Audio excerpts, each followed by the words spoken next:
Bien, bienvenidos a la unidad número 2 de Derecho Laboral 1 de la Universidad Bicentenaria de Aragua. En esta actividad vamos a manejar un constructo reflexivo. Vamos a analizar el derecho del trabajo como un producto eminentemente social. ¿Cuál es la repercusión? ¿Por qué nace ese derecho del trabajo como producto social? Por ende, pues vamos a analizar la justa distribución y los alcances. En tal sentido, les comentaba que este tema nos lleva a la reflexión del por qué el trabajo es considerado un producto eminentemente social. Para ello podemos reflejar o reflexionar sobre que hay un nuevo constructo y una nueva visión a raíz de la ley orgánica del trabajo, los trabajadores y las trabajadoras, donde considera el derecho laboral como un proceso social. Se incorporan una serie de reflexiones que van a partir que el trabajo como tal va a tener una protección, una garantía del Estado, que va a permitir mejorar las condiciones materiales, morales, intelectuales de los trabajadores y trabajadoras para que puedan cumplir con el fenómeno del trabajo. Y por ende no puede ir ninguna disposición que se emerja en lo que es el ámbito normativo en contrariedad con los derechos y los derechos progresivos que ha alcanzado la clase trabajadora a lo largo de la historia. Esto es, si tenemos el derecho a la sindicalización, al derecho a la huelga, no podemos contrariar ese espíritu. Debemos permitir el desarrollo pleno y del potencial laboral. Al considerar que el derecho del trabajo es un producto eminentemente social, debemos tomar en consideración que la riqueza generada por el trabajo elaborado por el trabajador o la trabajadora debe ser justamente distribuido para garantizar un óptimo nivel de vida tanto del trabajador como de su núcleo familiar.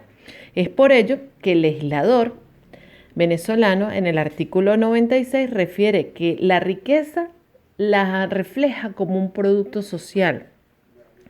Establece también que el trabajador debe prestar su labor en condiciones óptimas, en condiciones ambientales sanas que no contraríen la seguridad del mismo. Es por ello que la actividad debe realizarse de acuerdo a su preparación, de acuerdo a sus aptitudes y de acuerdo a unas condiciones óptimas a nivel de lo que es la higiene y la seguridad social. Esto es que si una persona que yo estoy contratando para oficinista no va a generar o no va a realizar actividades de obrero, porque resulta que tiene sus condiciones o su preparación académica es para que lleve la actividad de oficinista. Pero recuerden que eso se establece claramente. En tal sentido, el artículo 97 refiere la protección a la familia y el ingreso. Esto es, que el Estado tiene una corresponsabilidad con la sociedad para poder llegar a que en algún momento se popularicen las instituciones de educación pública, que sean gratuitas y que se tomen todas las medidas necesarias para la formación del trabajador y de su familia, y fortalecer de alguna manera el ingreso que él percibe por concepto de relación de trabajo. Asimismo, Marín informa que en Latinoamérica se ha gestado un movimiento significativo donde se han normalizado en diferentes ordenamientos jurídicos la labor social como un hecho, como el trabajo como un hecho social. Indica que la actividad económica ha servido para encauzar diversas estructuras productivas de la nación y que por ende merece una protección, y para eso también Venezuela ha suscrito una serie de convenios y de tratados a nivel internacional para salvaguardar estas garantías que les estoy mencionando. Entonces, si nos vamos a lo que establece el legislador, en tal sentido, el legislador establece en su artículo 89 de la Constitución de la República Bolivariana de Venezuela que el trabajo es un hecho eminentemente social. Miren el imperativo que ya el mismo texto constitucional le consagra esa prerrogativa y dice que el hecho social gozará de toda la protección por parte del Estado venezolano. Y la ley hará todo lo necesario, el Estado, por medio del imperativo de la ley, hará todo lo necesario para prever condiciones óptimas, adecuadas, morales, intelectuales y materiales para que los trabajadores y trabajadoras puedan cumplir con su obligación con el Estado. Por ende, se establecen una serie de principios. El principio de intangibilidad y de progresividad de los derechos. Los derechos nunca pueden ir en retroceso. Al contrario, yo gano un derecho, debo facultar más derechos porque Venezuela se configura en un estado netamente garantista.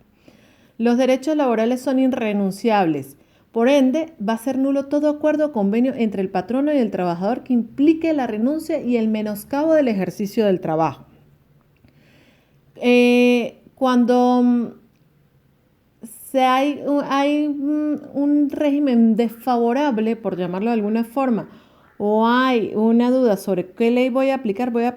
Bueno, en consideración que aquella norma cuando colida o que yo no sé cuál es la norma que debo aplicar a determinada situación jurídica con respecto a los trabajadores, debo aplicar aquella que sea más conveniente al trabajo y al trabajador.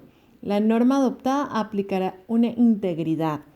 Toda medida o acto del patrono contraria a la Constitución no tiene ningún efecto alguno. Ya ven que la Constitución es bastante garantista en el fenómeno social del trabajo.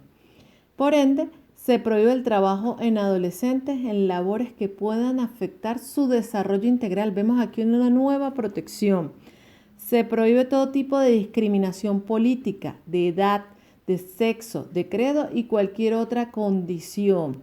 Como ven, el legislador ha sido bastante garantista, bastante cuidadoso para regular este fenómeno.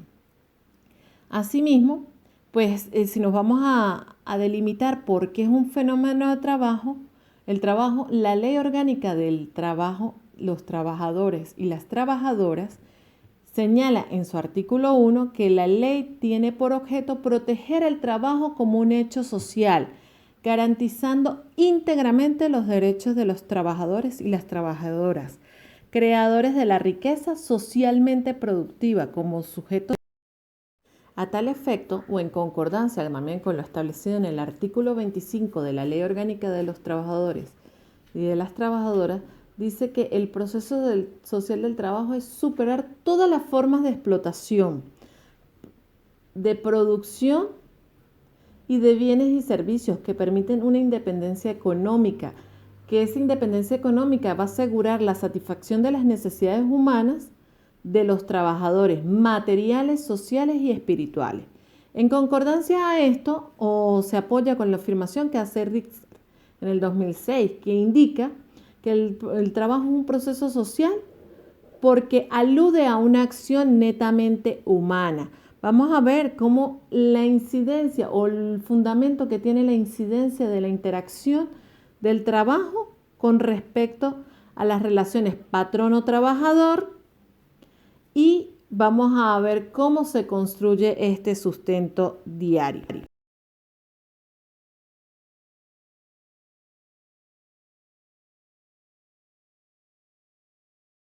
Todas estas afirmaciones que se hicieron en anterioridad realzan la opinión de Garza. Garza en el 2007 señala que el trabajo es un proceso social que implica un conjunto o la ejecución de acciones productivas focalizadas para lograr una vida digna para el trabajador y su familia en pro del desarrollo de la sociedad, y el trabajador es concebido como un agente de cambio y de transformación social porque en la medida en que el trabajador se encuentre satisfecho, en esa medida él va a ser productivo, no solamente para la organización, empresa donde él labora, sino para la sociedad misma.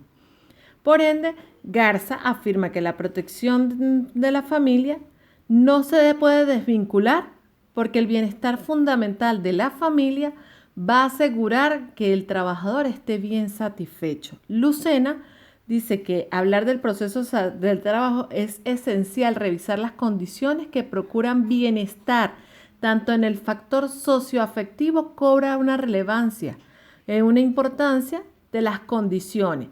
Esto guarda relación con el 330 de la Ley Orgánica de los Trabajadores y las Trabajadoras, que establece que los procesos de educación y trabajo orientan a la creación de condiciones materiales, sociales y culturales que regulan el desarrollo de la familia y de la comunidad.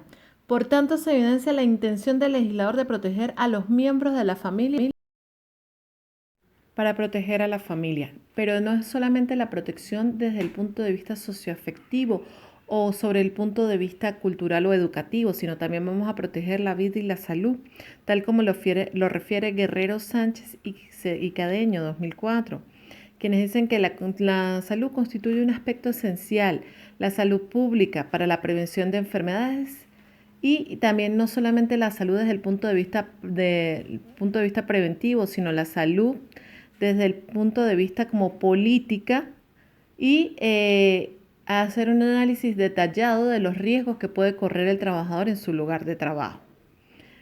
También establece que es lo necesario, la seguridad y la higiene en la misma.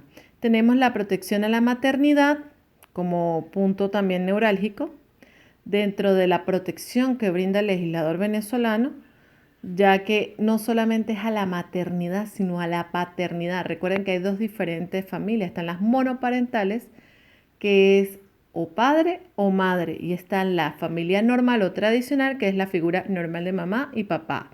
Ellas gozan de un fuero de protección especial por medio de la ley. Bien, entonces estamos claros hasta dónde vamos. Hemos hablado de los sistemas de protección y por qué es social el fenómeno de trabajo.